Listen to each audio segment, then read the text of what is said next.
N.U.B.Y. N.U.B.Y.net. Any of the thoughts and opinions shared on this show belong solely to the members of the cast. This is not a reflection of our families, friends, or employers. These are just our thoughts and views and aren't intended for anything further than entertainment and information for our viewers and listeners. N.U.B.Y for life. Thank you. Welcome to episode 46 of the In Crowd Podcast. As always, I'm your host, J.Love, a.k.a. Fly95, and I got my guys here with me. I got Mactae and I got J.Hayes, man. Mactae, what's the word? What's good, y'all? What's going on, fellas? Enjoying this beautiful Sunday. What's good, yes, sir.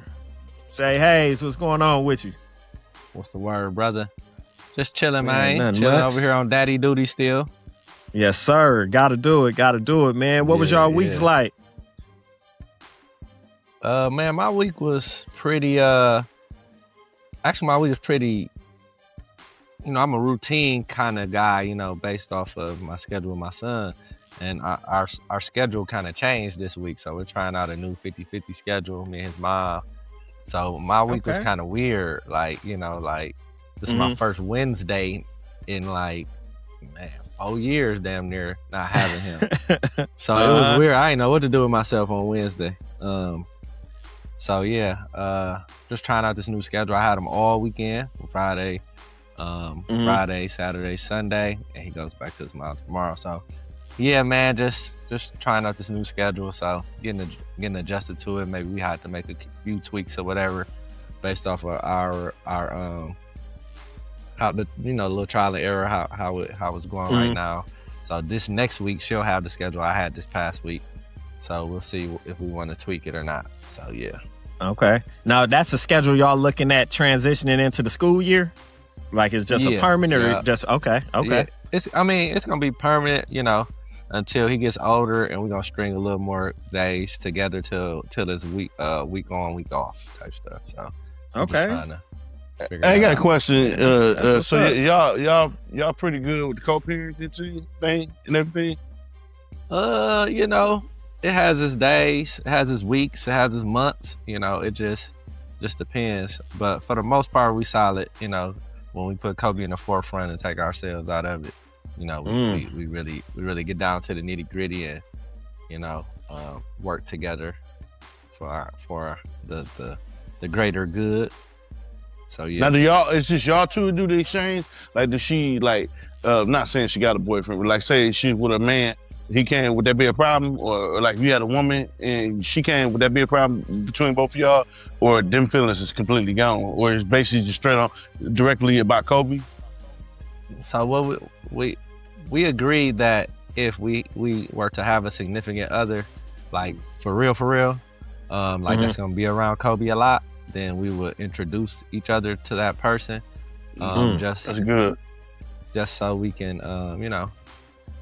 that's our son. Like we don't want to have no strangers around our child. So of course we want to get to know who that other person is. So neither one of us have, had a significant other for an extended period of time that'll be around Kobe. So we haven't, crossed that bridge yet.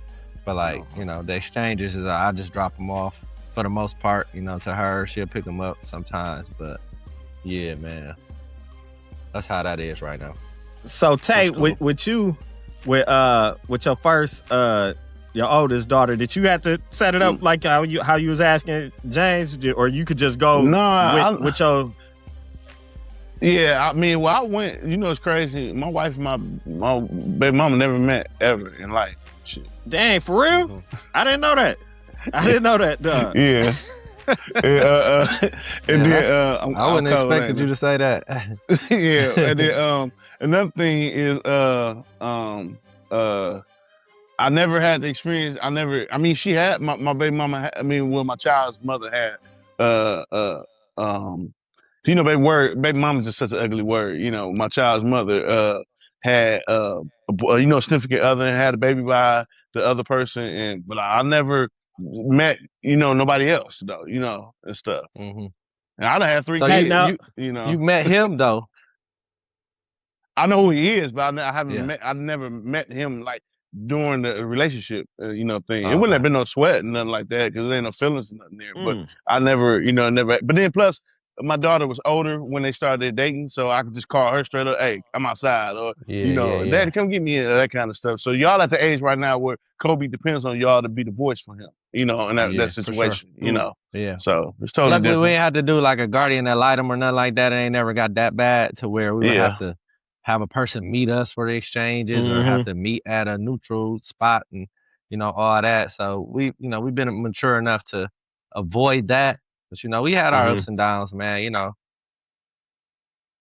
Man. Yeah. I'm still tripping that they ain't never met though, bro. Never. After all these years. And it's crazy because they got the same name. I never get in trouble. You never mix the names up. That's the crazy part. God damn it, Jessica! Man. Jessica,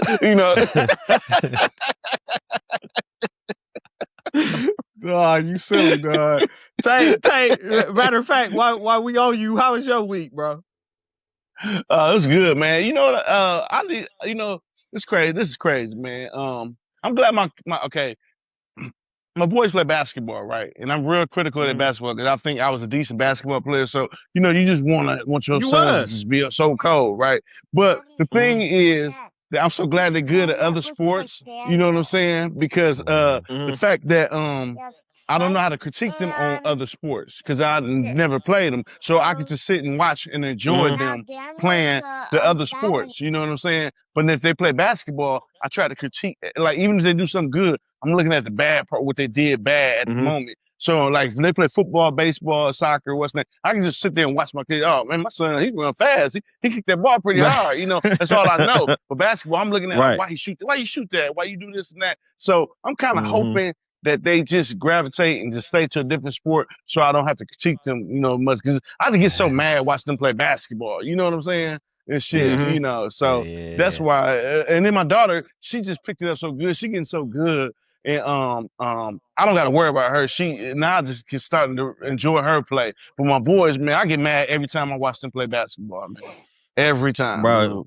You remind me of so when I was at university school hooping, hooping and football. So 7th grade, I played basketball and football. And by then, my parents was divorced. So my mama never came to none of my sports in 7th grade, but my daddy made it a habit since I stayed with my mama, that was his way of spending time, was he came to every basketball game or football game in 7th grade. And when I tell you that nigga used to get mad, boy, at everything I did. and I wasn't the coldest. I wasn't the coldest nigga on the basketball team or the football team. But for context, for people that don't know, I was only at university school because I had a scholarship to go there. But that's like a predominantly white school, upper class, like a lot of money. Private. So I was private, super private. Top notch. So top notch. So picture, if you don't know, picture Will Smith going to Bel Air. So like I'm one of the only. That's exactly how it is. Basically that. I'm one of the only niggas. So by default, with the stereotype of niggas, you know what I'm saying? You just think the black dude on the team, the coldest, he the most athletic. He did this, he did. So, and my daddy, to put it in simple terms, is a nigga. So he got all them same stereotypes too. So when he go to see me play basketball, now he ain't hooped with me outside or nothing like this. He just assumed like, could your daddy hoop? Is gonna be. Shit, I ain't never seen him hoop. I know he used to watch basketball all the time. I don't know. You should be like, Daddy, you ain't shit either. like I ain't never seen my daddy hoop, but I know he watched all the games.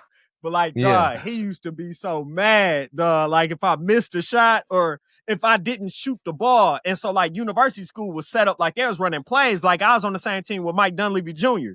And so like his daddy, Mike Dunleavy Sr., the NBA coach, was the assistant coach of our basketball team on weekends and certain nights. If the Bucks didn't have none at that time, he would come and like put Bucks plays in our stuff. So like I forget where we was hooping at, and it was a away evening game. My daddy came and I got the ball in this play wide open, but the play I wasn't supposed to shoot. I was supposed to swing the ball. Man, I caught the ball. My daddy was in the crowd like, shoot that shit. and then I passed the ball. Dog, I tell you, that was the longest car ride home ever, dog. Like, it just started out, he was just quiet, then he just looked over at me. It was like, next time you catch that motherfucking ball and you don't shoot that shit, it'll be the last motherfucking game that I come to. Like, dog was snapping. And I'm trying to tell him, like I wasn't supposed to shoot. I was supposed to pass. He said, motherfucker, you wide open. You wide open. Yeah. Hey, I'm gonna tell you this. My daddy never had that problem with me. You hear me? I'm shooting that bitch. I know. Dog, yeah, I don't want my son to shoot too much too, bro. But the crazy thing with university school, and why I was trying to tell people the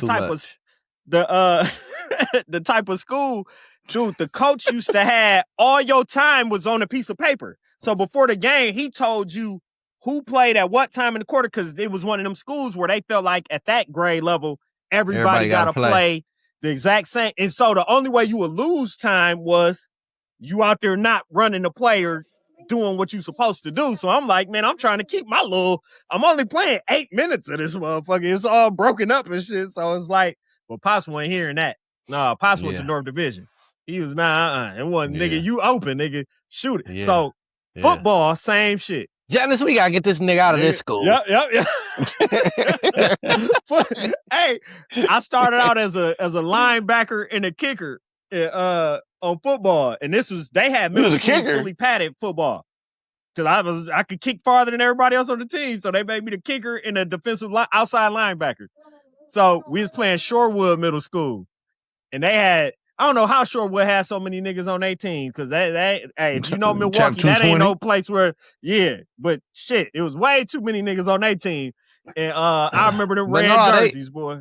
Didn't they used to have a collaboration with Mesmer or something like that? Yep. So but this is middle school though. So unless Mesmer had a middle school, remember this 7th grade. I want to say they had a middle school. They might have, I don't know.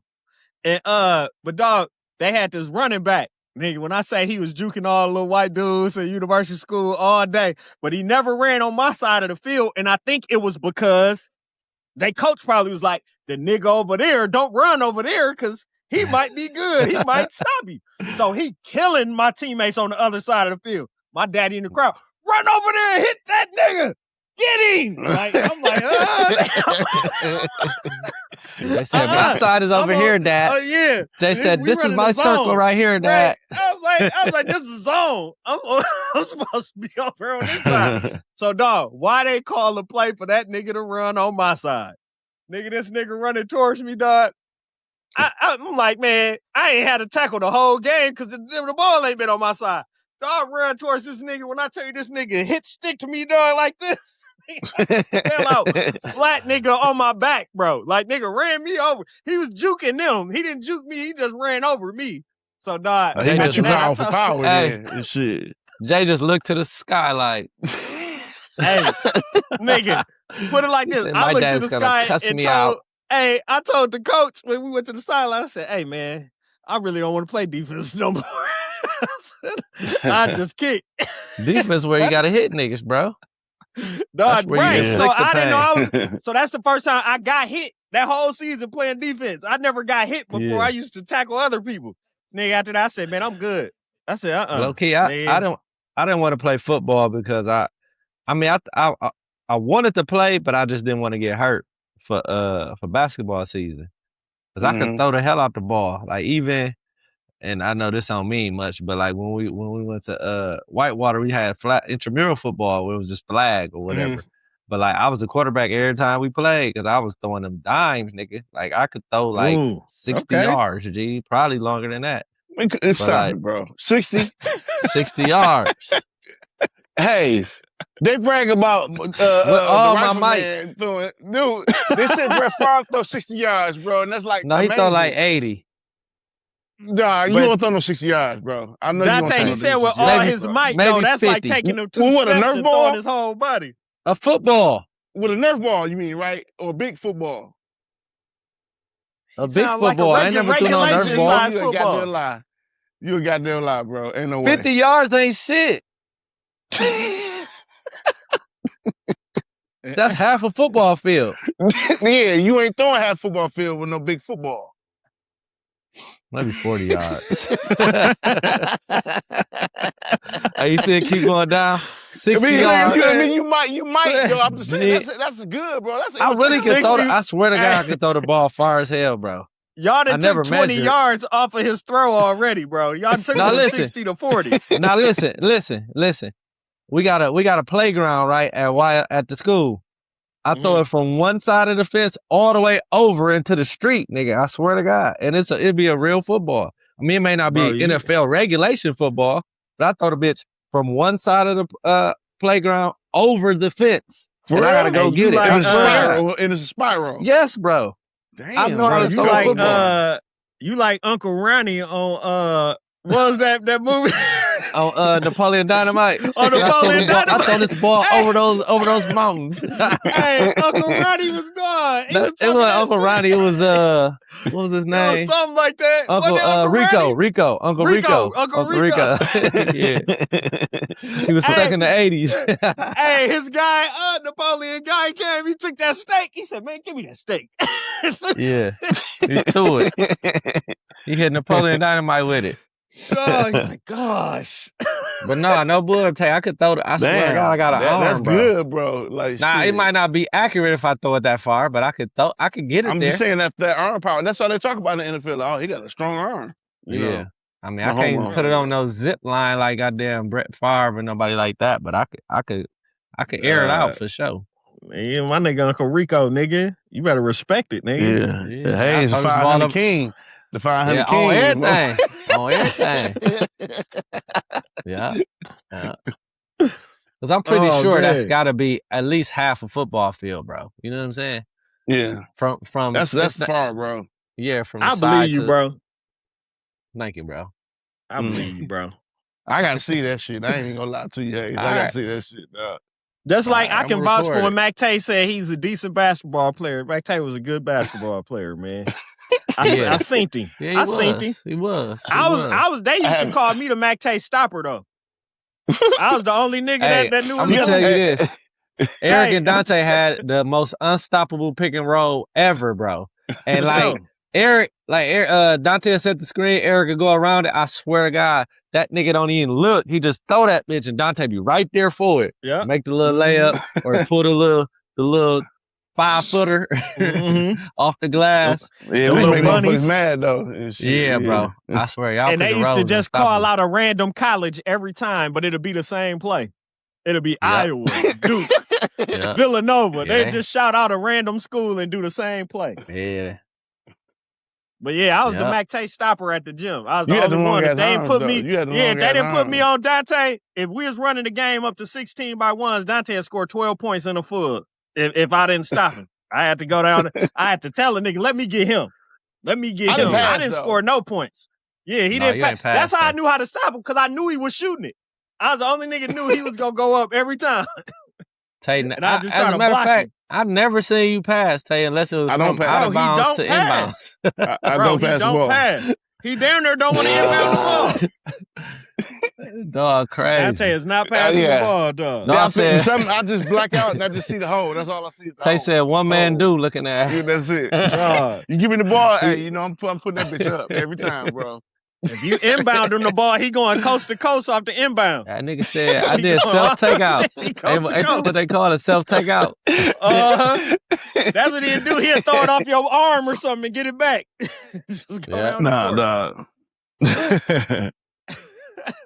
All right, so now that we did, well, shit, I didn't do my recap. My recap real quick so we can get to the show. I went to State Fair, man, and just a shout out. I don't know when y'all gonna see this episode. Them State Fair prices is higher than they never been, man. So be careful. How much you spend? Shit, nigga, I spent 40 just in the last 5 minutes walking out, but total, I couldn't even tell you. Few hundred, easily a few hundred, like close to probably around 500. Like easy. The girls ride the rides? They rode rides. They ate the food. My daughter wanted some of them little they not even toys. What's the shit that be squishing and shit?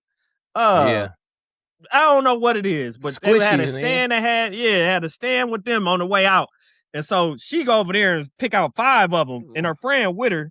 So I was like, well, you're gonna have to tone that 5 down to about 2. and then I'm gonna get your friend something she want too. Then the dude was like, yeah, these is 15. Man, this was $15 a piece for these little random small ass toys. That's why I was like, I spent 45 on the walkout.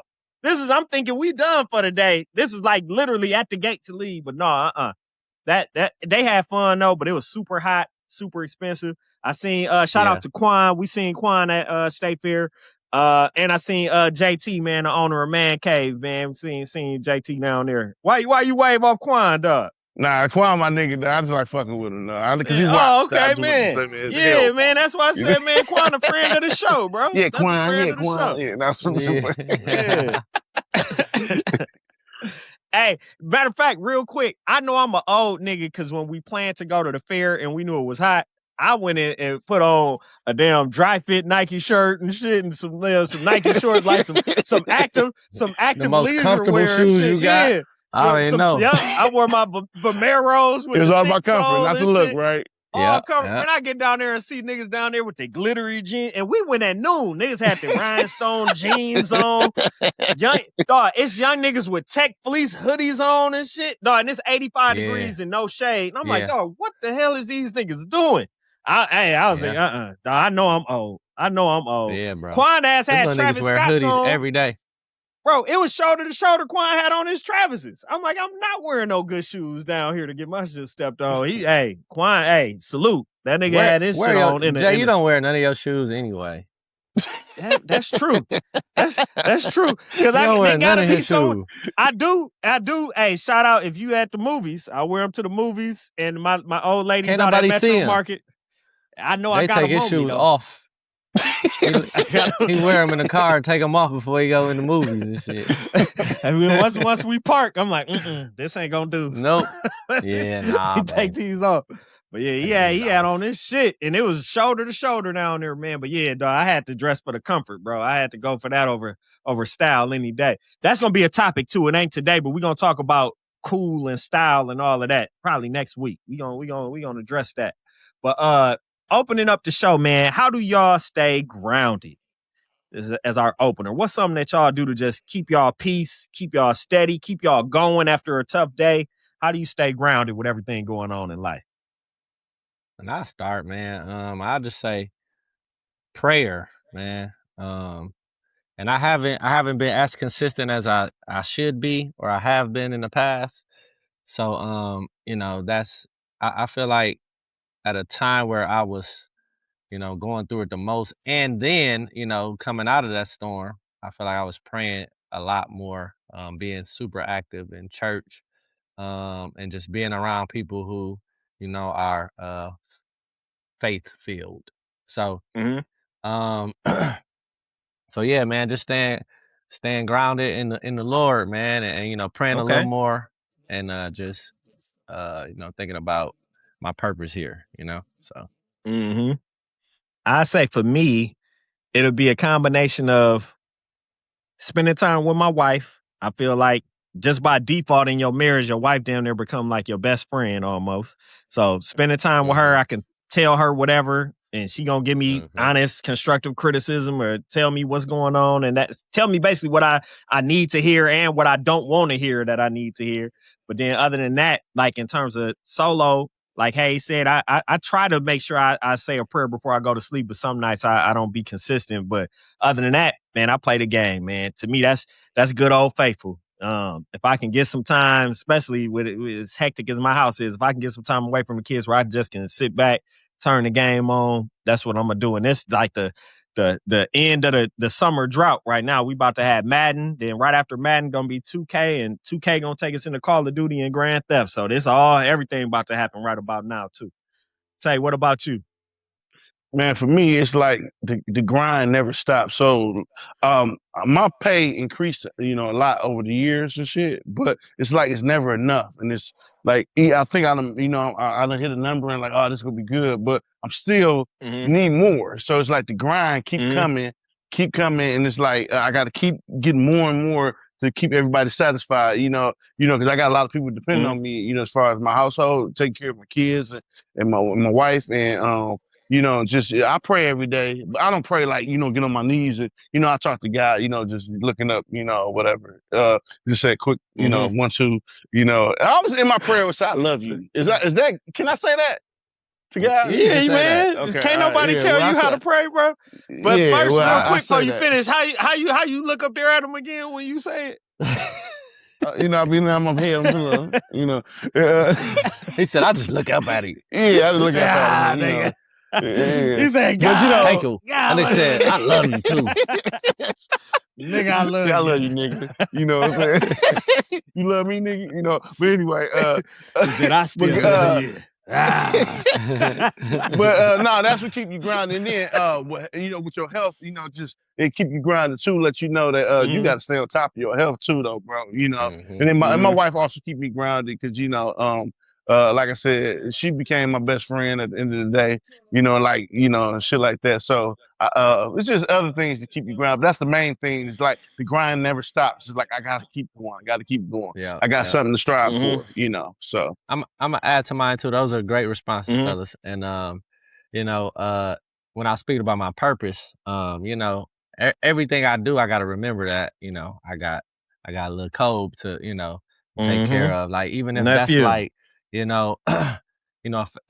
it means getting an Uber home, you know what I'm saying, or whatever, instead of driving, you know what I'm saying. If I did too much or whatever, or like just keeping him in mind with every decision I make. Like I can't buy these shoes that I really want, but Kobe needs this. Kobe needs these school shoes, or Kobe, you know what I'm saying? Like, I got Kobe for the next 4 days. We gotta eat, so we finna, I gotta hit this grocery store tomorrow.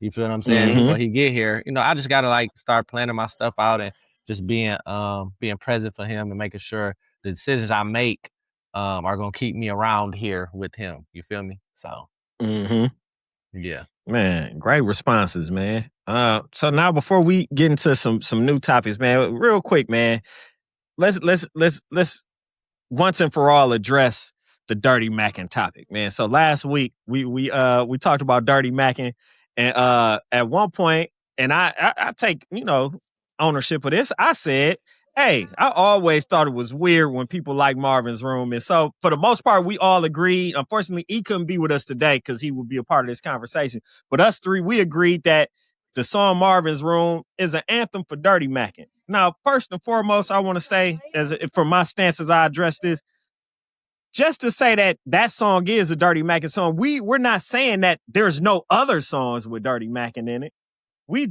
That was the song that came to my mind, so that's the song that I said. Let me be clear. It's a lot of dirty mackin and R&B and then rapping and things like that. That was just the song that I thought of because it was one of the more popular dirty mackin songs that exists. There's some other ones out there, but it's probably the most popular song that features dirty mackin. So I want to say that, not to say that this is a solely Drake thing or saying he's the only person, because we found out, man, them Drake advocates, them Drake fans, boy, y'all something else. Y'all are something else. Do anybody else got anything they want to add in there? They have some slurs in there calling us corny and all kinds of stuff, man. And we preface it by saying, it's funny to me. We preface it by saying, listen, I'm a Drake fan, like, you know what I'm saying? And honestly, Quan made a good point. He said, the whole song, if you listen to the whole song is kind of him venting to the girl like he want her back. But then he get to the hook and get the clowning. So my thing is, you can say what you want to say, still, like, I want you back, baby, and make it all about you and not about the other nigga. Like, you know what I'm saying? I'm still standing on that's a Dirty Mackin song, I guess, now, like, because even the hook is really the part that's the Dirty Mackin part. But it's like, you still got to stand on what you are and who you are to get what you want, get your girl back, whatever the case may be. It should never be about the next man and his shortcomings or whatever. It should be always about you. So I'll be corny for that. If y'all call me corny or whatever, I don't care. You niggas are corny niggas because y'all sound like the Dirty Macs. And it sounds like that's how y'all get down. So your niggas need to watch out for y'all. Yeah, I felt like it's a lot of more dirty Mackers out here than you think, man. It's a lot of dirty Mackers out here, man. And I also take it as at the end of the day, it's not even cool to dirty Mac back. Cause some people were saying, well, what if this happened? And so he said, no, that don't make it cool. Dirty Mac and back is still dirty. I guess the gloves is Mackin'. off if a nigga dirty Mac you. I guess that's how people look at it. Mac back, but like, yeah. I stand from different expectations. I feel like the woman should look at you crazy if you dirty macking. Like the woman should be like, I know this nigga just didn't. Like, you know what I'm saying? Right. Well, women dirty mac the most though. Y'all ever notice that? You know who was some dirty backs? Yeah. Who was that? SWV. Oh yeah. SWV was some dirty macs, man. I'm telling you, they was some dirty macs. Like damn near all they songs are talking about being with another chick, woman, man, or whatever. So SWV was wild. They do it too. But, I mean, they do it too. But of course, there was only songs. There was only songs. But hey, I don't look at them though. And they was young too. Ain't no way they was out here dirty macking like that at 17 and shit, singing them songs, huh? But they wasn't the best looking girls. They had the dirty Mac though. They wasn't like Evolve. You know what I'm saying? Evolve had here you go. You know what I'm saying? I'm just saying. No, dude, hey, I'm not agreeing with that. I'm not agreeing with that. I'm not saying because don't attack me. Evolve didn't have the dirty Mac. No, right? Evolve was Dante. I'm gonna stop you. He is not attacking none of our black queens. No, I'm not attacking you are all beautiful. I'm just saying, but bro, they had to step on somebody to get what they want. No, them beautiful women was singing songs that was written for them to perform. Like Jay said, man. Coco wrote them songs. Hey, man, Coco wasn't like Coco was weak, bro. Coco wasn't trash. Now hold on, we even finna say. No, I'm just saying Coco wrote them songs. I'm not saying I wasn't saying it like that. I'm just saying they the light skin was the finest to me back in the day. Oh, yeah. She was the finest one. Now she the weakest. Yeah, man. Y'all ain't see her on that reality show. Oh my God. I still love her, but she still hold a place in your heart. Like Pinky. She still hold a place in my heart. Real quick, I'm sorry. Y'all know who looked totally different now? And I used to thought was like Drop Dead Gorgeous Sunshine from Harlem Nights. I thought she was like the finest woman in the world when I was a kid, bro. Leila Rashawn or whatever her name. Yeah, Layla Rashawn. Dude, she was like, I thought she was the most gorgeous woman growing up as a kid of Harlem Nights. And she said, I got a girl. I ain't seen her lately. She said, what's wrong with her? You know. But you know what she got a little chunky. She did get a little chunky. Oh, okay. But like that happens when you women most people age and get chunky. You know what I'm saying? Yeah, I'm chunky. But a lot of times though, and I learned this from like house party and stuff, cats be older playing those young roles. Like, you know what I'm saying? So she was probably a little older, but she just looked young. So, they was using her for, to play the young, beautiful black girl in that movie. But like, I know I seen that picture too, but like, whatever. Everybody, beauty phase, ain't that what they say? Beauty phase, we ain't all gonna be. That personality can take you a long way, bro. Yeah. So that's a good segue. Speaking of personality, so our next question is: are people different in the club? Do you think people are different in the club versus real life? Are they showing you something that they not, or is the club a stage to to project certain things, or is just another day and you yourself no matter where you are? What's your take on that? Me personally, I think you can be different in the club, or you cannot be the person you really are in the club. Some people are stingy and cheap. They won't even spend it. Like, man, I ain't finna participate in this. Then you got some people that turn up and try to make this persona and this image of what they really ain't. You know what I'm saying? Buying bottles, knowing that's their rent money and all this kind of shit. And you got some people that's like, I'll just sit back and chill and don't even be themselves in the club because it ain't who it is. I say it's both. It goes both ways. It's hand in hand. I think that's me and shit.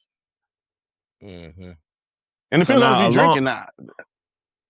That was gonna be my next question. So if you had to take yourself in your example, how do you think you do anything different in the club than the regular life? And I'm not counting like the club versus you at work, because that's completely different. But just you at home in your spare time around your people or your friends or whatever versus you in the club? You specifically, Mactae, do you think you do anything different? Yes. When I Of course drink, you do. I like to dance a little bit, not like Carlton dance and like when he was high off that shit and when them pills will get not like Yeah. that, but I Mhm. like to get my little groove on. I do that kind of bob and I open up a little bit, but as far as like I think I'm not I might spend a little bit too much money, but that's about as far as to go for me. I don't go all the way out though. Mm-hmm. Yeah. How about you, Hayes? I say, of course, you're gonna be.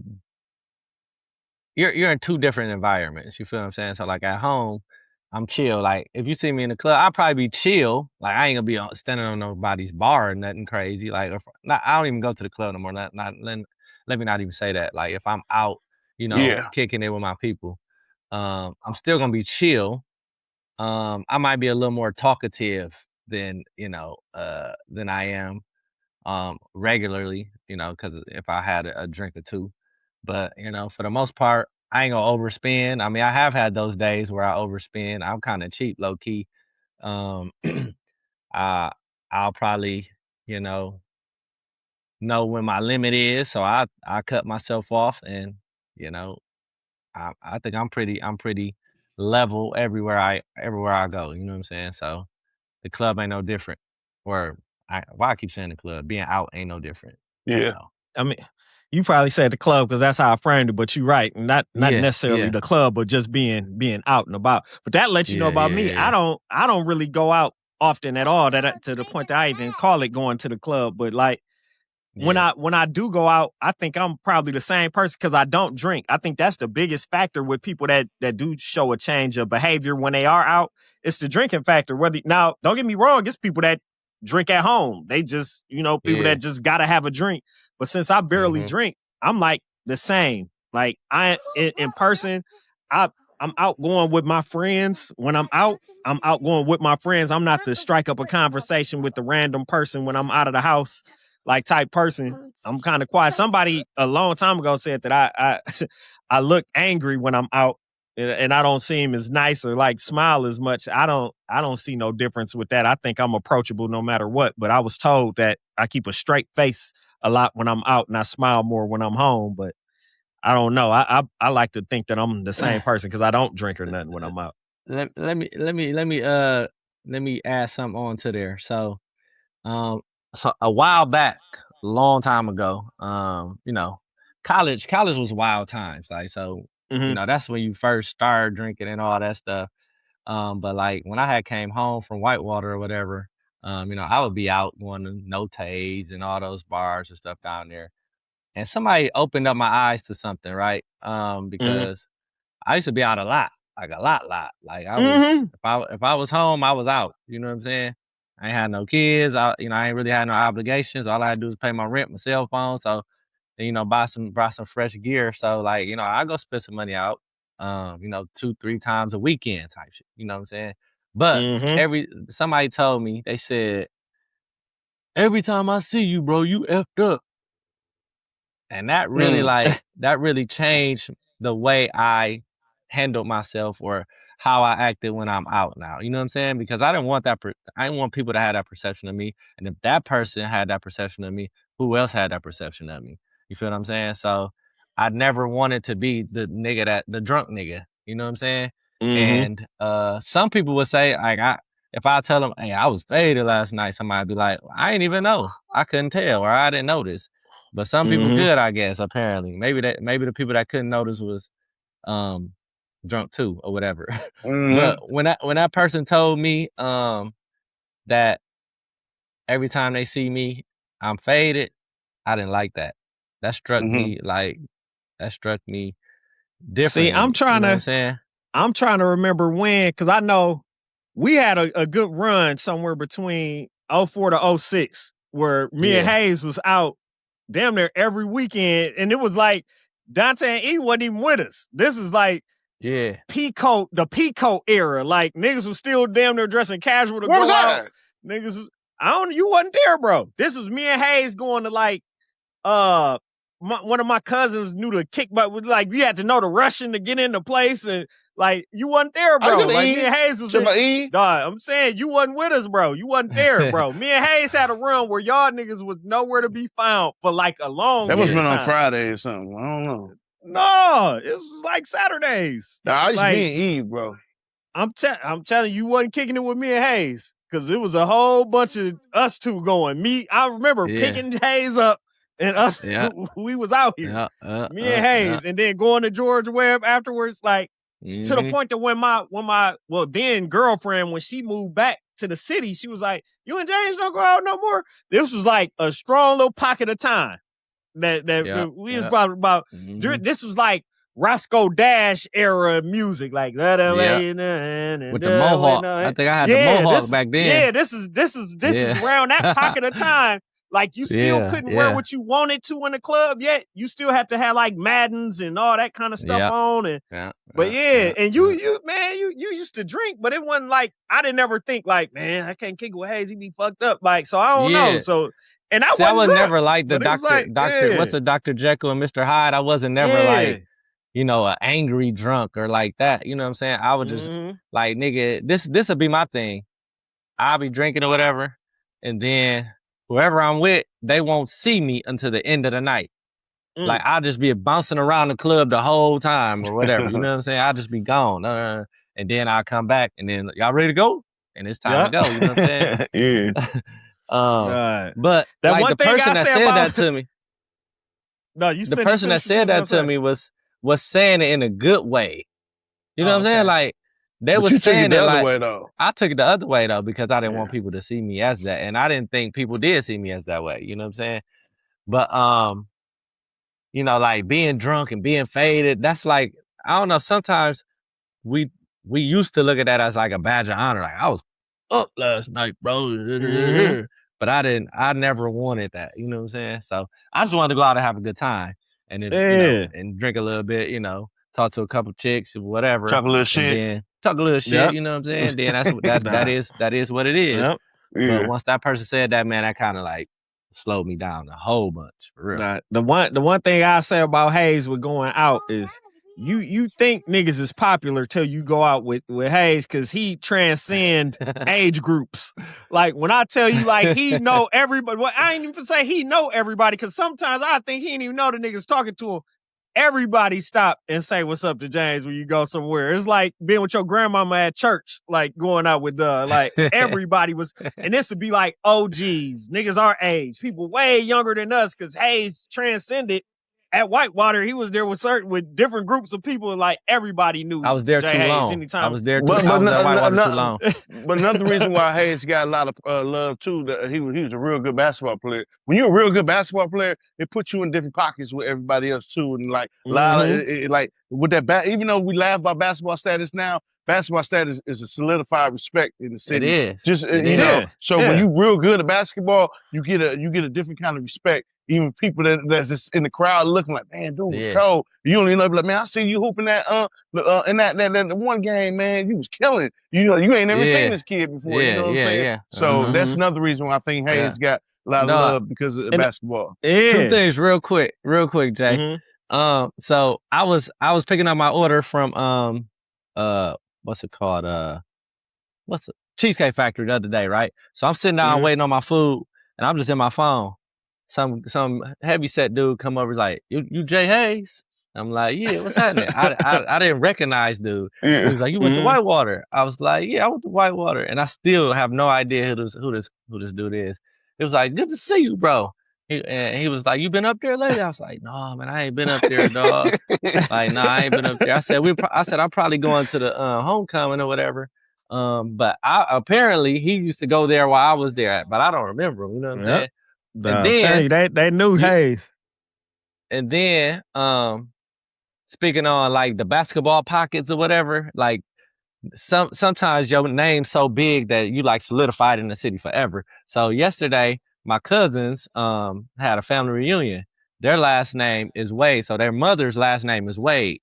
So I go to the family reunion. They invited me or whatever, so I go up there, me and Kobe. And then first person I see in the first little booth, first little tent is Boo Wade, right? So Boo come over He like, what's happening? You know, we chop it up for a second. And then my cousin Jamal, who's probably 10 years younger than me, he was there. And he was like, what's his name? I said, that's Boo Wade. Like, he was like, Boo Wade? He was like, I know, I seen him. Did we hoop with him before? I said, nah, bro, that's your cousin. Like, he used to go to Vincent. Like, he's a legend in the city. He said, Boo Wade, that's Boo Wade. I said, yeah, dog, that's your cousin, dog. He was like, wow, I never even like put that together. Like, yeah, that's, you know what I'm saying? But like, he like that name just rings bells in the city just from being one of the greatest hoopers that we've seen here. You know what I'm saying? So like Boo will never, you know, he'll never not be a legend here. What? Right. You know that's like an opening question when niggas meet niggas now. Man, what school you went to? You used to hoop? Yeah. That's be the first thing niggas. Yeah. Niggas be quick to ask you if you used to hoop. I'm like, nah, man, I used to rap. That was the second. Yeah. You know, it was a tier 2 down from hoop. It was he had heard Boo name, but didn't know like who he was. That was him. You know what I'm saying? Yep. Yeah. So now, my follow-up question to what we was just talking about, like, are people themselves when they go out versus in real life, was going to be the internet versus real life. And I kind of, well, I don't want to speak for everybody, but I think the internet is just the super version of going out. Like, I think the internet, you only seeing people at their best for the most part. You only seeing like what they want to show you. Now, you got some that use the internet for attention and they might show you, you know, tragedy and things like that because they looking for like sympathy or things like that. But I think for the most part, the internet is like going out of the club times 1,000 because it's like people 100%. Are sharing only the best of the best. Sometimes people screenshotting stuff they don't even have and posting things and just putting this facade and all kind of stuff out there. What are y'all thoughts on people on the internet versus them in person? Can I agree with that. Oh, you got it? I agree. But yeah, go ahead, Tay. If you want to go ahead. I'm sorry. Well, this is what I think. So I think it depends. Like me, I'm internet shy. I'm camera shy. You know, I don't really post a whole lot. I don't really like, you know, taking pictures and stuff like that. I'm like I look 10 times better than I do like right now in person. Like people see me in person, I look way better than I do in pictures and stuff. Just even my conversation, everything is better. Nah, I'm just being honest, bro. Like when I'm in person, they're like, people tell you that? Somebody told you look 10 times better in person. God told you that. God my nigga, you know. My nigga. But no, in person though, I think I'm 10 times better than what I am like what you get. If you look at my profile, my picture, you think you know, but in person I'm 10 times better. So I think it's different. You know, it depends on how you is. It depends on how you handle yourself with the internet now. Because like you said, the internet shows no flaws. But also, you know, but it never makes you non-vulnerable either at the same time. And then so when you get out and about, then bam, there it is, you know. So I agree that it can change, but it's sometimes better and sometimes for the worse. For me personally, I think the internet dumbs me down. So in real life, you are looking like a snack. I know it was this fine. Right. That's how they say to you. Thank you, my nigga. I agree, man. I feel like it's some cats that we may even know personally that they like super confident and super loud, and you know their opinions are very strong in on the internet. But they, you know, you get them in person, they may still have the same opinion, but it ain't gonna be as loud, you know. They use words which is like fine perhaps. because the internet is a place for you to have a voice. If you want a person that may not be a public speaker, or you know, or a person that's very confrontational or whatever. So I do believe that the internet allows you to, if you want to use it as a vehicle to, you know, have your voice heard, for sure. But like you said, Jay, it's definitely a place where you mostly only see the good things, where you're on vacation and where you know, you got your best fit on, you got the fresh cut or whatever, you know, fresh fresh, you know, sneakers or whatever. But, you know, a lot of times you don't see, you know, the pitfalls and the struggles that people go through on the daily. And yeah, I agree for sure. Mm-hmm. Now, transitioning on from that, man, we finna move into the entertainment part of the show, man. Hayes sent a nice versus question to us today for this episode. He said Denzel Washington versus Will Smith. Who you got? Who's the better actor? That. Best. He sent that. He sent that. He sent. My bad. Yeah, shout out. E. Big shot. He said Denzel Washington versus Will Smith. Man, I thought about that. I said, "Ooh, we go ahead, Tay." I'm still finalizing mine. I'm going Will Smith all day. Will Smith saved the world. Will Smith his range is amazing. He did a whole movie by him and the dog by himself. Like Denzel's good at what he do, but he's in the pocket though. Like you only gonna get 3 different Denzels. Like that's why Training Day was so good to us. We never seen Denzel do that. He's always the same guy. that guy. You know what I'm saying? But Will Smith pocket is extreme though. I mean, Will Smith range, he was Hancock, he was Fresh Prince, he was Mike Lowry. I mean, at the end of the day, Will Smith is the best black actor. He was Muhammad Ali, the best black actor of all time, dog. To this day. He do all the corny roles though, but I'm gonna say this. The ones I named weren't corny. What wasn't corny about it? I'm talking about like could Will Smith do Training Day? Yes, I think so. No, he could not. Yes, he could. He could not do Training Day, sir. He did Mike Lowry. Will Smith, he can't be Malcolm X. Can't be Malcolm X. Denzel can't be Muhammad Ali? He can't either. He can't. But you ain't gonna say that Denzel is Training Day Denzel in every movie because you ain't seen Glory then. I seen Glory. I love that movie. And so he Training Day Denzel in Glory? But I mean, Fences. But look, dude, Fences is a great movie. But I'm saying, but y'all, hold on. So you ain't seen Book of Eli? Denzel Training Day. I'm going Denzel. I'm gonna answer the question. I'm gonna say Denzel. I'm gonna say Denzel. I feel like both of them cats will put you through a range of emotions. Like Will Smith made niggas cry on Fresh Prince of Bel-Air with that scene with Uncle Phil. He made you feel that scene, bro. Pursuit of Happiness. You know what I'm saying? Pursuit of Happiness. But think about John Q. You know what I'm saying? Man. Come on now.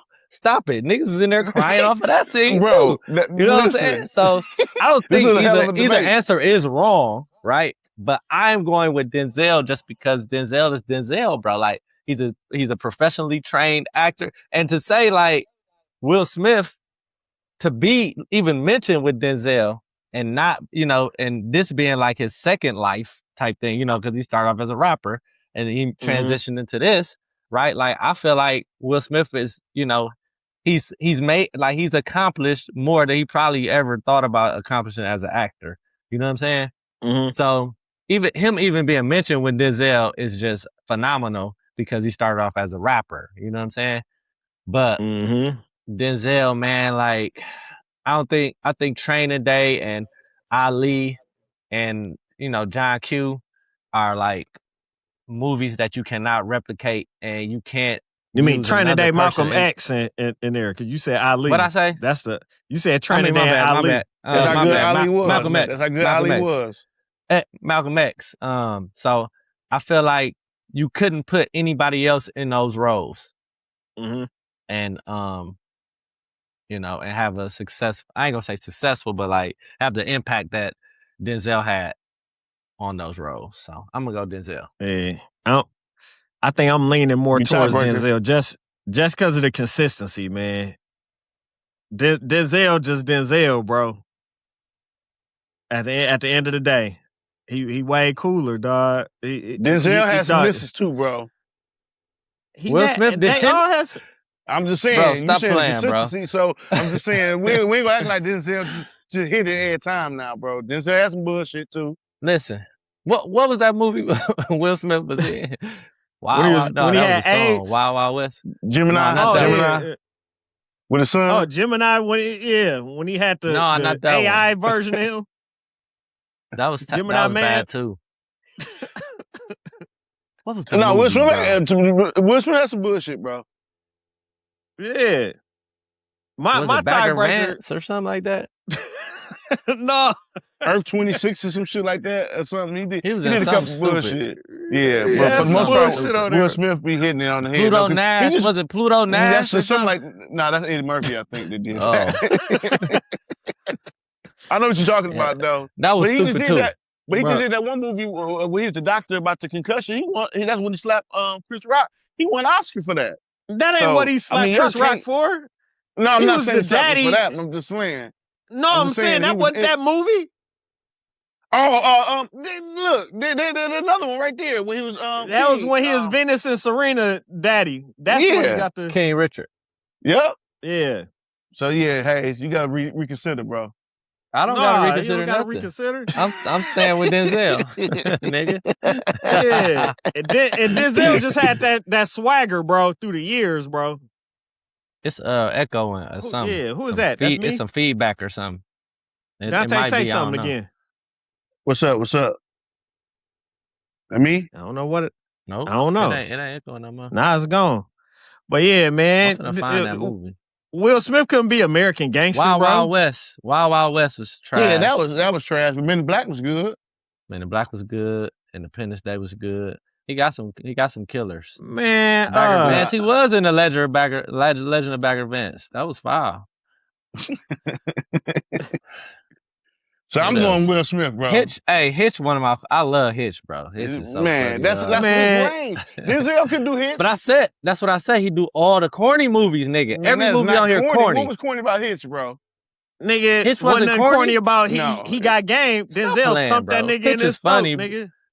Hey, Hitch was funny, but it was still corny. Man, stop everything ain't got to be. Everybody ain't got to be on fun. And, but I'm saying, corny is his pocket, my nigga. Yeah, bro, it's been that. Well, he got a better range. Denzel had that swag, bro. He still got it. As an old nigga, Denzel got swagger, bro. Okay, all right. Before we get off Denzel question, let me ask y'all this question: was Equalizer believable? No. Yeah. Of course it's not. But it's not believable. Stop it, Jay. He was well he ain't trained. finna just be knocking niggas off, but like and just going back to drinking coffee every morning. Like no. He was an Uber driver. Kill him off. But I'm saying, but he was still going to that diner every day. Well, getting the same thing. You know what I'm saying? Like, so we gonna say that? So stop it. Nigga, was Hitchcock believable? Nigga. But that's what I'm saying. It was kind of sci-fi though, wasn't it? Nah, Hitch wasn't. No, I wasn't sci-fi. No, he said. Hancock. He said Hancock. Yeah. I said Hitchcock, but I meant Hancock. Denzel couldn't do that. Yeah, because it ain't cool. It ain't Denzel cool. Nigga, he ain't doing no shit like that. Hancock was a good movie, bro. That was a good movie. Nigga, that shit wasn't American Gangster. Whatever, bro. Yeah. Huh? Nigga, what, Will Smith, he could play the king on Will Smith ain't never did a movie like that. You know what I'm saying? Man. He never did a movie like American Gangster. No Gladiator Part 2. That was good. Yeah, that was good.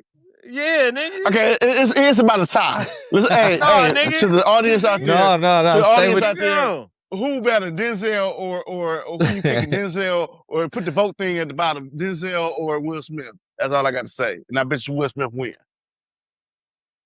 All right, switch it up. So go movie by movie and whatnot? I don't know, bro.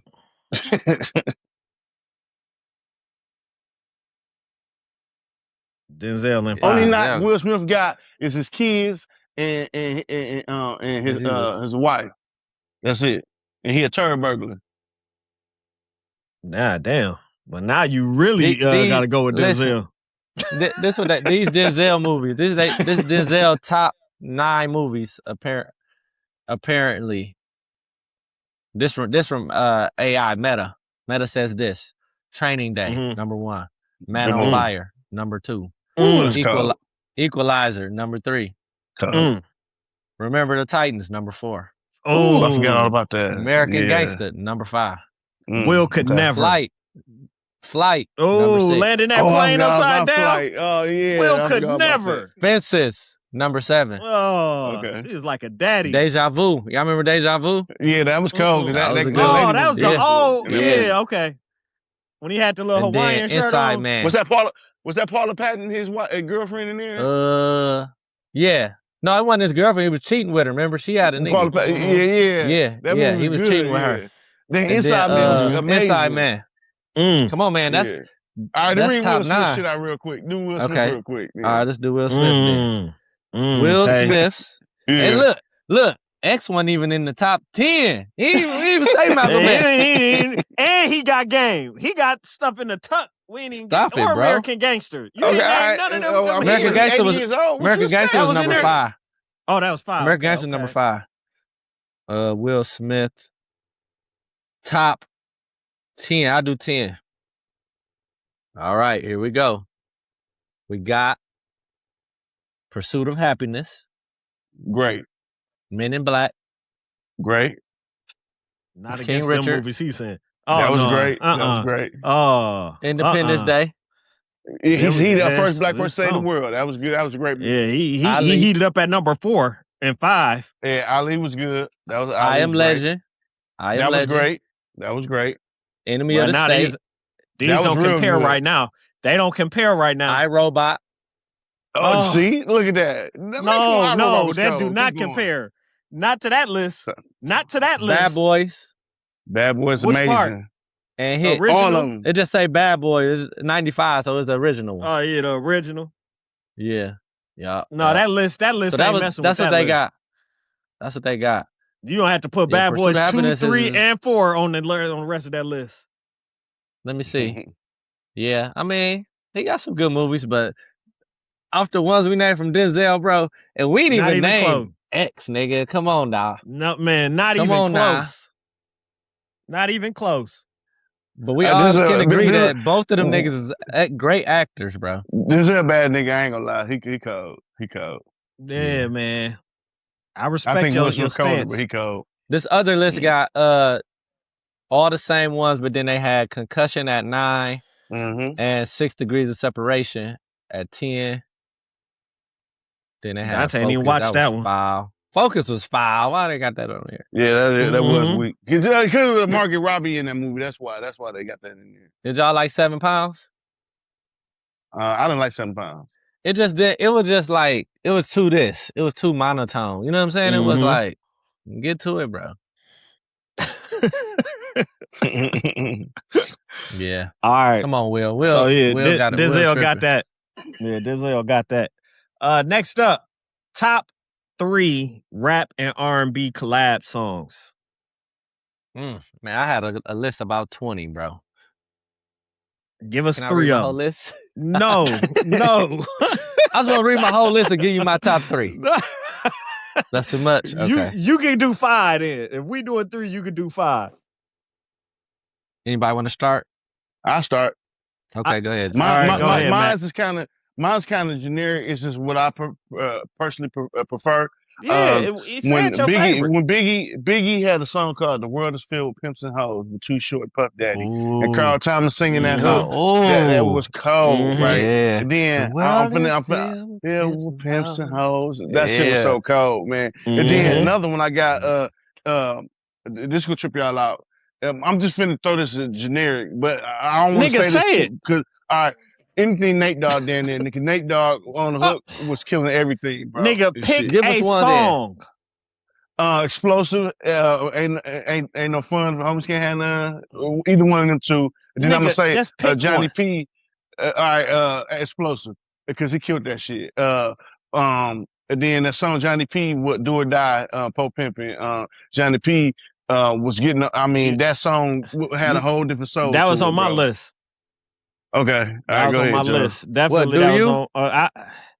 Which one? No, he talking about the original song, Pope Pimp.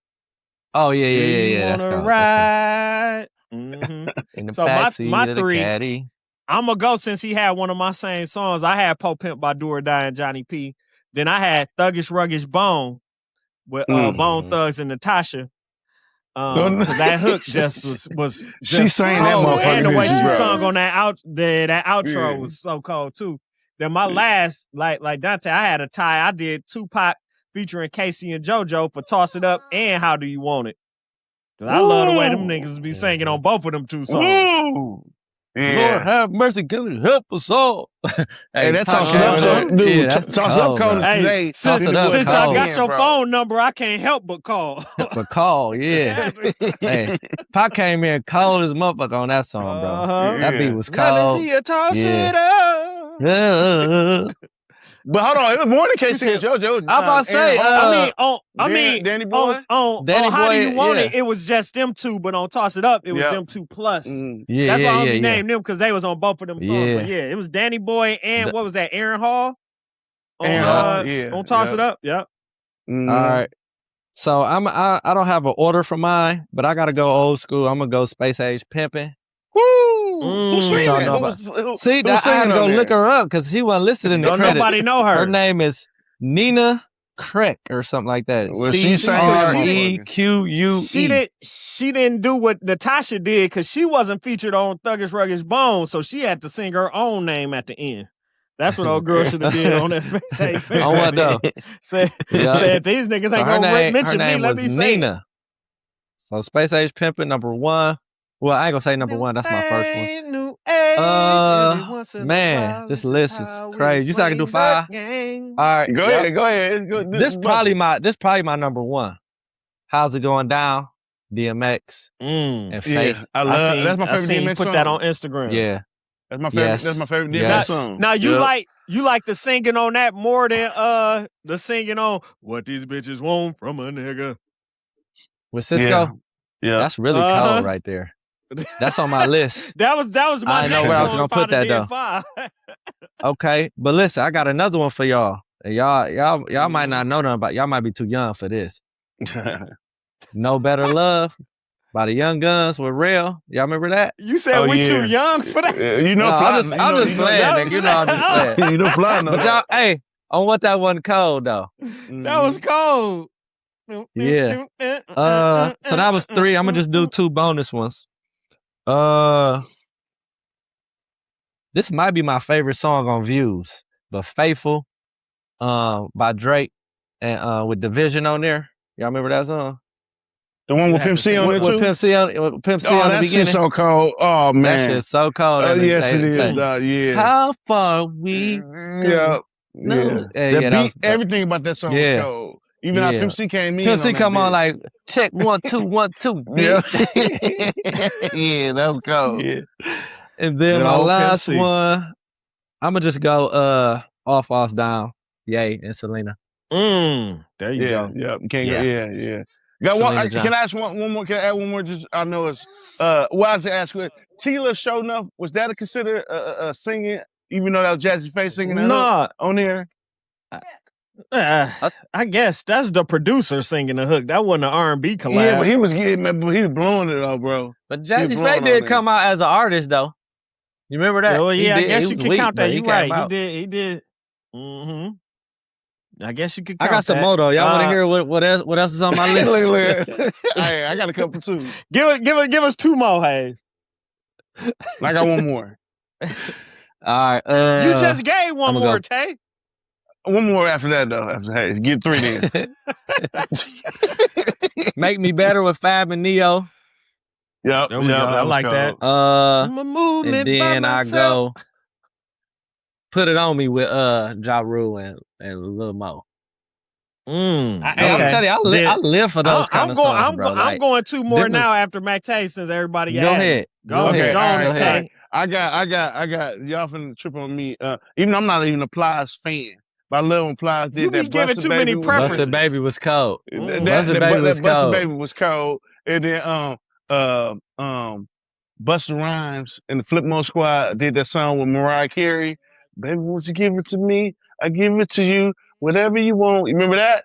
Yeah. You remember? You ain't like that? Mm-hmm. That shit was I cold, thought you was going to say Buster with Janet Jackson. That gonna make. What? Yeah. That song. I don't like Janet Jackson. Janet Jackson so weak. Yeah, he don't like Janet Jackson. He don't like Janet Jackson. Oh, yeah, I forgot. Black Queens, we do not stand with Dante. Dante, tell him your socials. It ain't that. I'm just saying she ain't talented, bro. His name is Mac Tizzle on Instagram. If you need to address anything that he's saying, tell him your socials. He used to be out that lack. You know what I'm saying? Right. I still out the lack. Not saying that. What you got, Jay? What's your other 2? I'm gonna add I'm gonna add Tupac and John B. Is it? Are you still down? I swear. Are you still down? I had that on my list too. I'm gonna add shit. Yeah, talk a little shit. Yeah. Thank God real quick. Nigga. They said get it wet. I like Get It Wet, that was though. Cold, I like that. That was cold. I had another song on my mind and now I can't think of it, man. But I definitely Are You Still Down? Dog, it was one more song. Now I can't even think of it, man. We're gonna have to come back to it. Was it Apple of My Eye by Rick Ross and Raphael Sadiq? That's a great choice, man. That's a great choice. It wasn't that. Y'all see how I'm reading off the rest of my list? Tell me one more. It might be. It might be your next one. Hayes. That's a cold song, bro. Let me see. I got 5 on it. What else? Loonies. I don't know who that is singing on there. Yeah. Oh, comfortable with Wayne and Babyface. Can't remember that song, bro. I gotta bump that. I tell y'all one that y'all might really be too young for.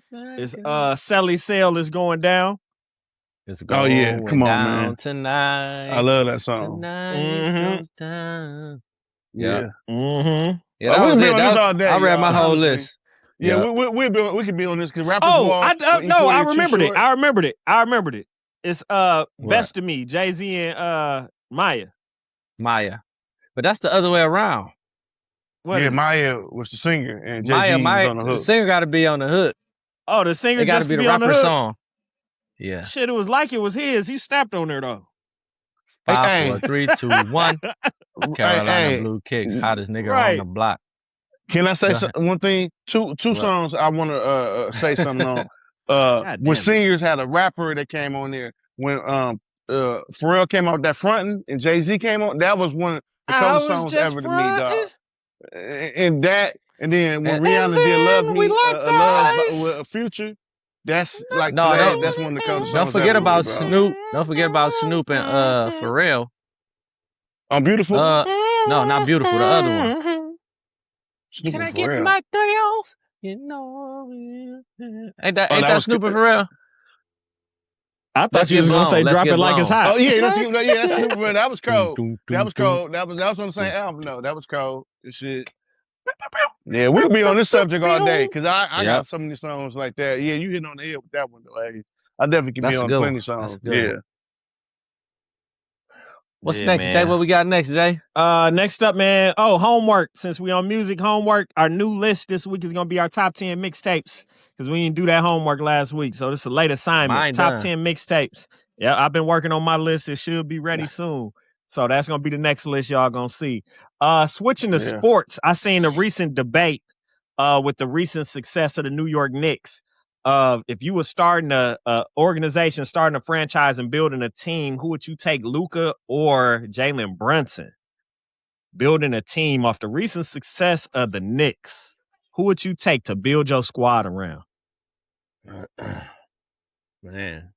That's hard. And this is first. Let me preface it with this. This is not. I'm saying building a championship team, not who gonna put people in the seats, who sells jerseys. This is solely basketball, winning a championship. Who are you building a team around? You gotta say Jalen because he's proven already. He's proven. He's won the chip, right? Mm-hmm. Yeah, and that's what I think. But it was a big debate on Twitter saying they didn't agree with that. I agree with that because it's proven. I think Jalen had everything in his way. Like he had these guys been playing basketball for the last 10, 15 years, right? You know, with the Villanova players and stuff. Luka, we done seen him single-handedly knock out stars, bro, by himself. Like, would he remember that meme when you look at Devin Booker? Like, he was giving them problems. He was giving Kawhi and them problems. Like, and he made it to the finals too. So at the end of the day, but to argue that, Dante, if you took Luka's Slovenia team that he grew up playing with at the same age level and brought them in an NBA, you think he'll win a championship with the people he knew how to play with? I don't think they had talent as the people. I wouldn't agree with that argument, Jay. No, you can't say that. Yeah, they don't got talent like Miles. But I'm saying, but you also guys. can't just say, "Oh, he got the people he grew up playing with," because them ain't the best players in the league. He just played college. They really good. They were champions in college. Right, but I'm saying at the NBA level, you got to think Josh Hart. This is his 4th or 15th. He was bounced around. Mikal Bridges too. So we can't just act like these was just studs. All these dudes. We can't act like they was bums either. You can't act like they was bums either. I'm not. But that's why I said the Slovenia team, that's a national team, the best people in 8 countries. For sure. I'm saying if you gave him his nationals team, do you think they could beat his Knicks team? And you got to think that whole Knicks starting 5 outside of OG and N.U.B.Y, no, including OG and N.U.B.Y, were all castaways from other teams. And they was all sent there. You got to think, hey, Luka, we going with you. We going to get rid of Brunson. Hey, Cat, Anthony Edwards don't want you. But you see what they did, though. Like, the Knicks built that team around Jalen Brunson and made it work. You feel what I'm saying? So that's true. The Knicks did an excellent job of building that team. So now don't get me wrong, Luka, one of my favorite players to watch. He's just it amazes me how he scores at all 3 levels. Neither one of them can't defend like that. Neither one of them are like great defenders. So you know what I'm saying? They both elite scorers. Can we disagree? Can anybody disagree with that? No, I agree. I agree. Jalen Brunson has to be an elite scorer to be the nigga like that and be only 6'2" or however tall he is. You know, I don't even think he that. But like, I'm going with what's proven already. Like, you know what I'm saying? New York did it. They built the team around Jalen Brunson and they won the championship. I think the other separation. They tried to do it with Luka and it didn't work so far. The separation is, to me, is leadership and clutch. Even giving them Brian. Clutch factor. I think Jalen Brunson a better leader, and he's way more clutch. He got to be like the most clutch player in the league. I know they do analytics. There's probably a way to look that up. Luka clutch as hell.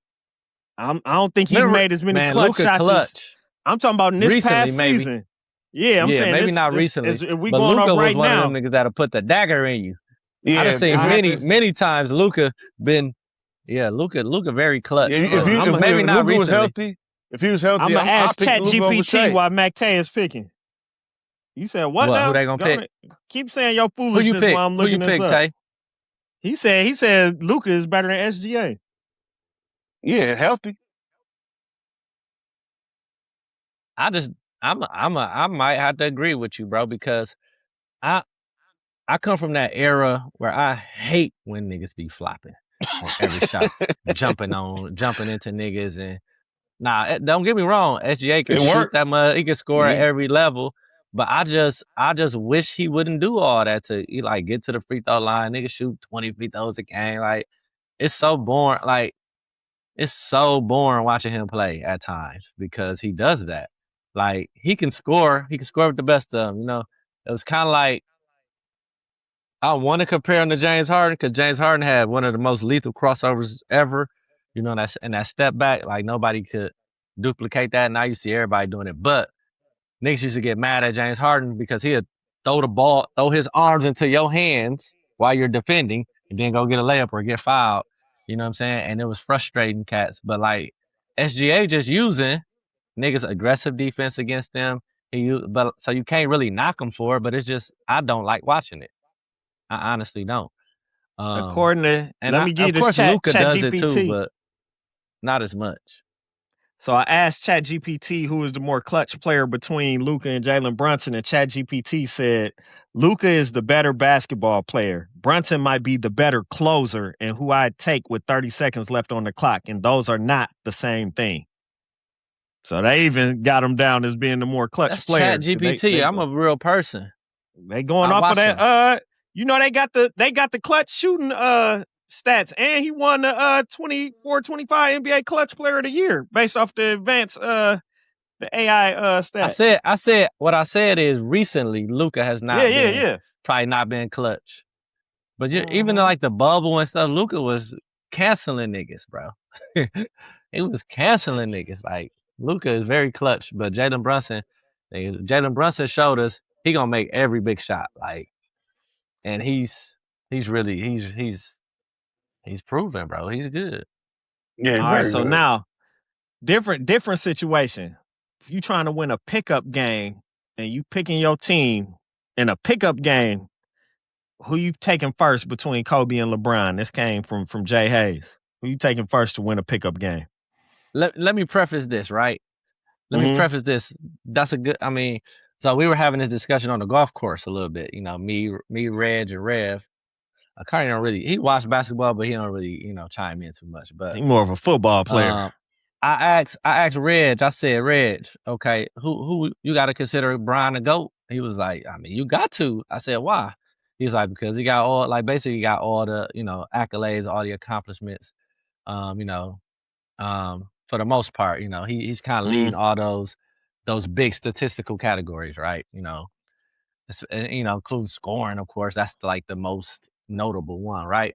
But I said, okay, let's just go back then. Like, so I said, you want Brian as like your number one guy, right? He was like, yeah.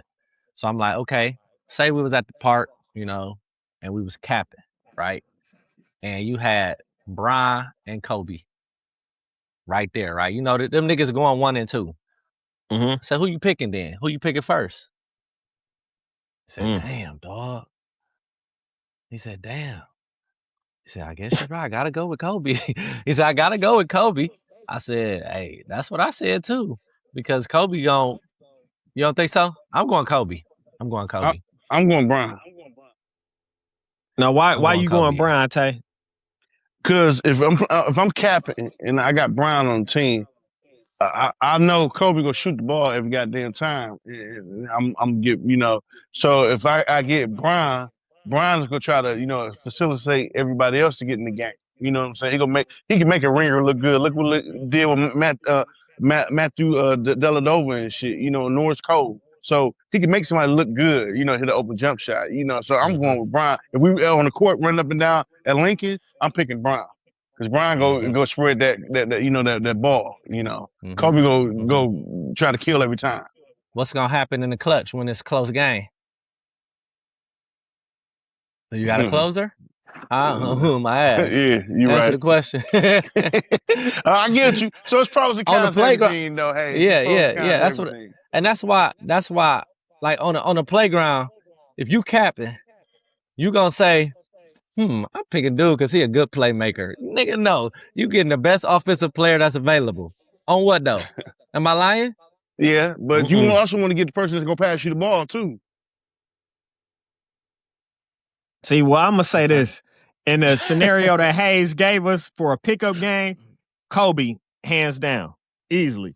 Now, if I'm building a franchise in a league and we playing a season of basketball, I'm gonna go with LeBron. Kobe. If I'm trying to win a pickup game, because you got to think a pickup game gonna be anywhere from 11 to 16 points, depending on how you playing. So it's only a few amount of shots that need to be made, and we saying just for one game, you got to go Kobe. I don't care if he's taking all of those shots. I'm comfortable with Kobe taking all of them shots. Because Brian only going to be as good as his teammates. Like you said, he going to make his teammates better, but what if he got all scrubs and he can't elevate all of them? Kobe can play with all scrubs and still win this game. You see what they did to him in the 2007 finals? He was a bum in the finals, bro. Brian got there with them scrubs and he couldn't do nothing. Yeah, and they put up that wall. They put up that Giannis wall on Brian. He couldn't shoot that good back then. So that's what made him become a better shooter. He got in that gym. But you can't put up no wall against Kobe, you saying up to 16 you know going by ones and twos for one game, you taking Kobe, bro. And that's an easy one, bro. I agree. Hey, listen, Tay, your opinion is your opinion, bro. And my thing is, I'm a Brown fan. I respect it. Brown is like top 2 all time to me, and I still would go Kobe in that scenario easily. That's like if it was Jordan or Brown in that scenario, I would go Jordan for the same exact reason. The only reason I don't put Kobe right there is because to me, he just the other Jordan. So I always just say Jordan if I'm picking between, but Jordan gonna win that game. If I gotta go one game, Jordan, easily. As cold as I think LeBron is, 6'9", he's stronger than Jordan, bigger. If I gotta win one game, I'm going Jordan. Easily. Like I said, if I'm trying to build this franchise and all this. Yeah, I want Brian for his leadership. He gonna be the best team guy. He gonna say the right stuff. But no, if I want one game, that's like a game 7. Same scenario. If I'm trying to win a game 7, I want Kobe and Jordan over Brian. Dog, did y'all see that clip? It was a clip that's kind of like circulating around a little bit now. But when Kobe and Vince Carter played each other, right? I think this when Vince was... Who left first? Oh, I think he was in Toronto. He was in Toronto.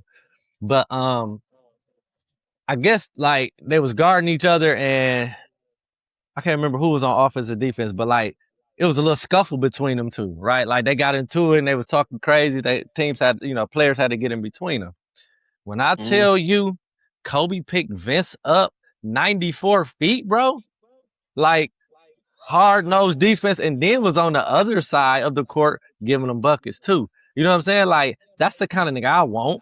I don't want nobody who gonna be shy as hell and not take the challenge. I don't want no poop who's gonna be passive and shit. And and we on the playground. Ain't no time for, you know what I'm saying? Ain't no time for we'll win the next game. Like, no, nigga, no. Cause it might get into the clutch time. You know what he gonna do? Pass it to the little doodle mate. Yeah, and Doodle mate gonna shoot it over the backboard. Oh, Cleveland Doodle gonna pass it to the little doodle mate over there. And fuck the game. He gonna shoot it. He gonna shoot it over the backboard, and they gonna be like, "Brian, why you didn't shoot it? He was open. He was open." And you know what Kobe gonna say on the other team? Thank you. Yeah. Give me the ball. My nigga. Yeah. Hey, that's the name of this episode. Thank God, boy. But now that's not, that don't got nothing to do with the GOAT debate, honestly. I've just, that was just a question I threw out there. In a scenario, that's a perfect question. Yeah, in that scenario, yeah. All right, before we close, one last question to close, man. What's a childhood experience or childhood memory or routine, anything from your childhood that you wish, because we're all fathers, that you wish your kid or kids could experience in today's world? You start us off. I could start us off. And mine is real unique. At first, I was like, man, I'm finna think of some general stuff for everybody. I'm gonna say something unique to my family. As a little kid, we used to have Christmas Day talent shows, and my mom used to rent, because we didn't have one. She used to rent a camcorder. One year, she actually had a videographer with a big old giant camcorder, but she would get a camcorder and we would record the Christmas talent shows, and everybody at the house would have to do a talent. Like everybody in the whole house. I mean, like my grandmother would go up there and read like a Bible scripture. Like you had to do something. That was just the rule, and everybody knew it when they came. You say a speech or say something. Like one year, and I was real little. One year, I had a little guitar and I sung the theme song, the Thundercats. One year I told jokes from this little Christmas joke book.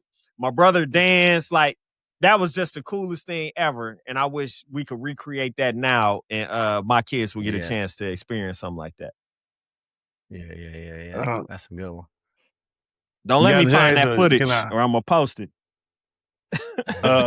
Me personally, I wish I got two things.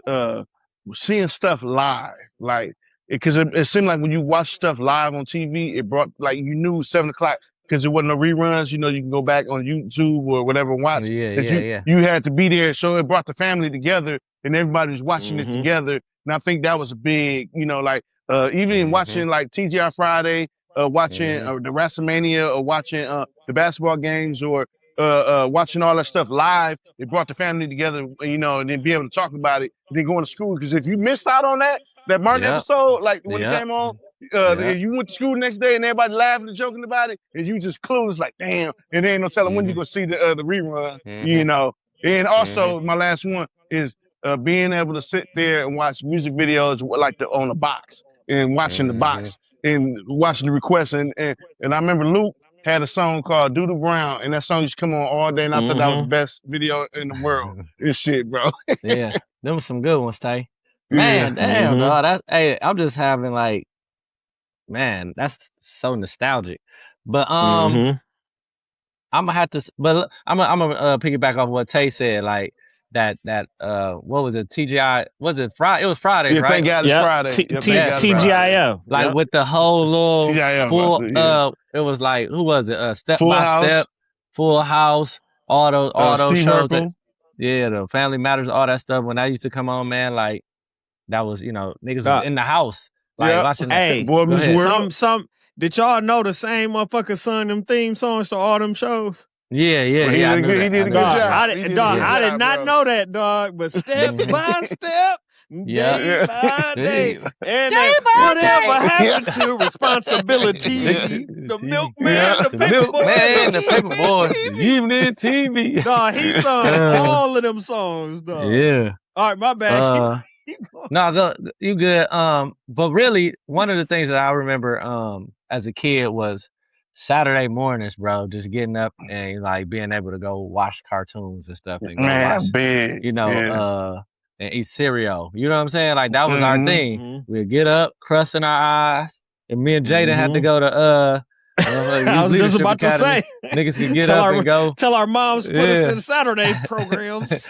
Niggas could get up and go eat some cereal and go watch Saturday morning cartoons, man, and rub your feet together and all that. But I'm rubbing mine together now. Yeah. But yeah, man, and then like honestly, like just being able to socialize with your friends, like being outside, bro. Yeah. Like kids cannot be outside no more for the most part. It's too dangerous outside. The world is too dangerous.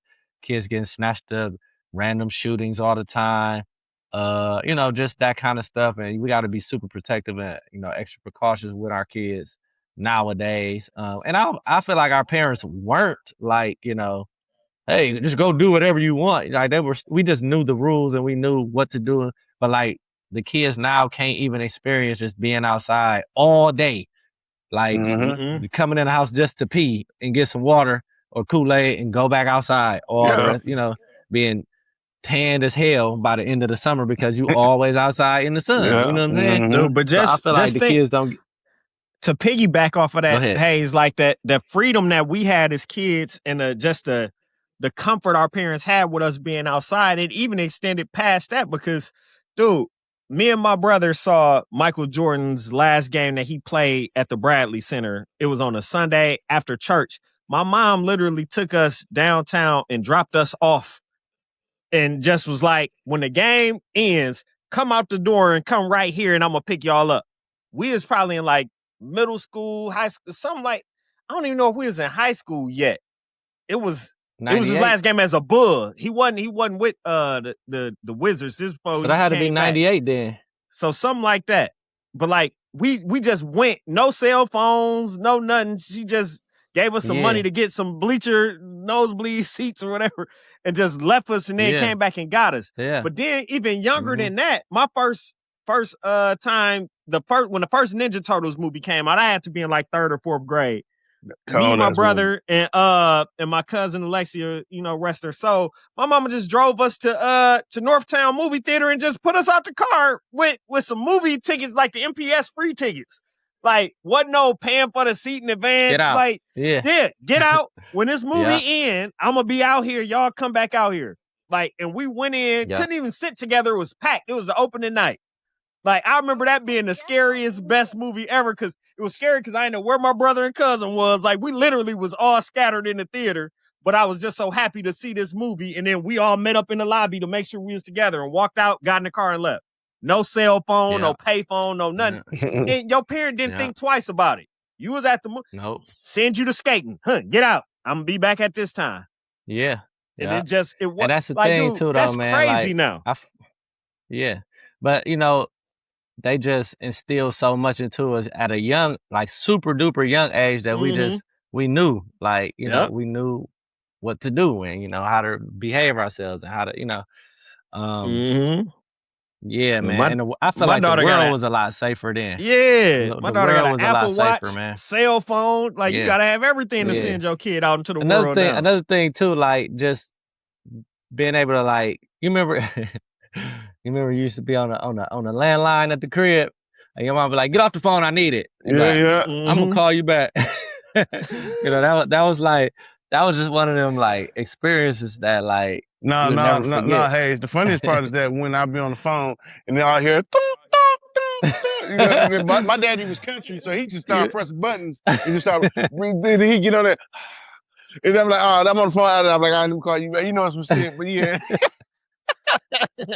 Hey, Dante, the first time the kids now won't know shit about that, bro. I was telling Hayes this. You remember the first time I met your daddy? We ran my doorbell looking for me that day? No. We was getting the text from his. I don't know when was it? We had to go somewhere, and your daddy was like at like an auto shop or somewhere sitting outside, and you had to give him something, and you drove, and he had your Jordans on. Oh, you don't remember that? Oh, well, side note before we get off here, let me tell y'all one story before we get off here. So one day I come home and my the Cool Gray 11s just came out, right? You know, I bought them, and this made me move out the house too. So the Cool Gray 11s came out, right? My daddy was known to just put on my clothes and shit, and I'm like, well, this shit that just burned me up, right? So I just try to hide my shoes and shit. Dude, I comes in the driveway, the Cool Gray 11s. You know, that was the hottest shoe ever at the time. Yes, bro. That was the first shoe, like, niggas went from mall to mall. The world went crazy for those shoes. I walk up the driveway. My daddy is under his car working on it with my Cool Gray 11s on, bro. Like, fresh. Like, I only wore them like 2 times. You know, that's like, you gotta die, nigga. You know, you got them on, right? And shit, man. And that blew me through the head. Yeah, my daddy had my Cool Gray 11s on.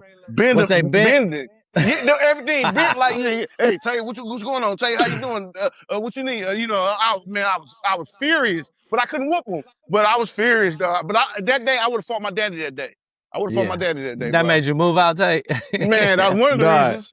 Yeah. Dante ran away from home as an adult. Dante walked up and said, "The mine, nigga." Hey, you know them cartoons? When a nigga leave on the cartoon and he got a stick with that little bag tied to the end with the clothes. Yeah. Tay was gone. I was out of there. Dante left the house with a garbage bag over his shoulder. I couldn't put up with that shit no more. I'm glad I ain't had them problems. I'm glad I ain't had them problems. Nobody wear my size. Man. Dante came right to our house. Yeah. God said that. He came right to our house when he ran away, dog. We let him in. He said, come on, bro. Tay lived at our house for like 2 days. Yeah. Oh, man. Hey, it's been a great show, man. Any shout outs, any plans, anything, man, before we get up out of here? Man, we got one more week before we go back to school, man.